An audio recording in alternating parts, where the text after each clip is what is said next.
नमस्कार दोस्तों, आपका स्वागत है। आप सुन रहे हैं कहानी तेरी मेरी।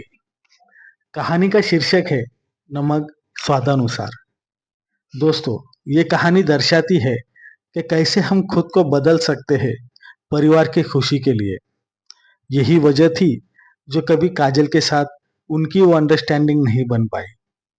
काजल को पता था कि अरुण से शादी करने के बाद उसे कभी भी वो सम्मान नहीं मिलेगा जो उसे मिलना चाहिए। लेकिन फिर भी वो अरुण से शादी करके उस घर में आई। अरुण ने काजल की हर जरूरत को पूरा किया, उसका पूरा ध्यान रखा, लेकिन उसको हमेशा किसी बात की कमी लगती थी। वो था उसकी सास रुना का उसके प्रति बर्ताव, जो किसी भी लव मैरिज करके आई बहू के प्रति होना लाजमी है।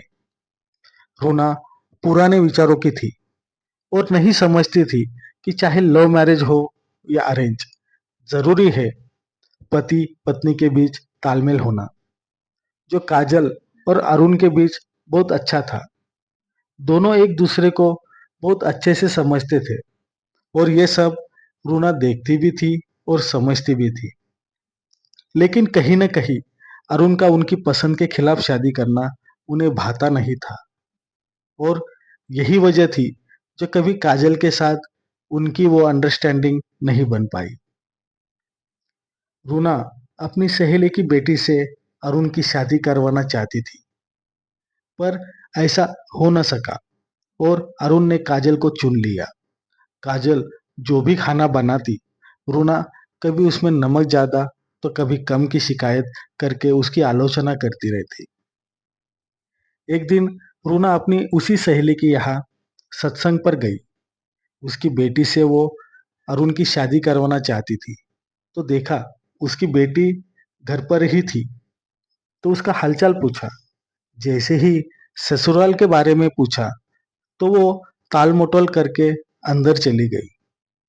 रूना को बहुत अजीब लगा, तो उसे शारदा जी से पता चला कि उसके ससुराल वाले हर वक्त उसके बनाए खाने की आलोचना करते थे और खासकर उसकी सास।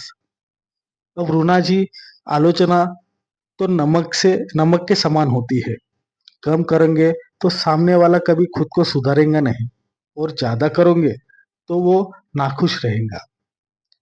रूना जी को समझ आ गया था कि उन्हें क्या करना है। वो अपने बेटे का घर नहीं तोड़ना चाहती थी और जैसे ही वो घर आई, काजल ने उनकी पसंद की दाल बना रखी थी। रात को जब सबने खाना खाया, तो अरुण बोले, काजल, इसमें थोड़ा नमक। थोड़ा रोकते हुए रूना बोली, नमक स्वादानुसार है, ऐसा बोलना चाह रहा है ये।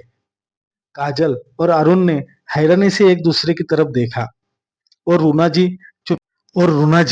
चुपचाप अपनी दाल की कटोरी खत्म करने में लगी हुई थी और मन ही मन अपनी गलती सुधारने पर खुश थी। दोस्तों, कैसी लगी है आपको कहानी? दोस्तों, कहानी पसंद आई हो तो कहानी को लाइक करें, चैनल को सब्सक्राइब करें।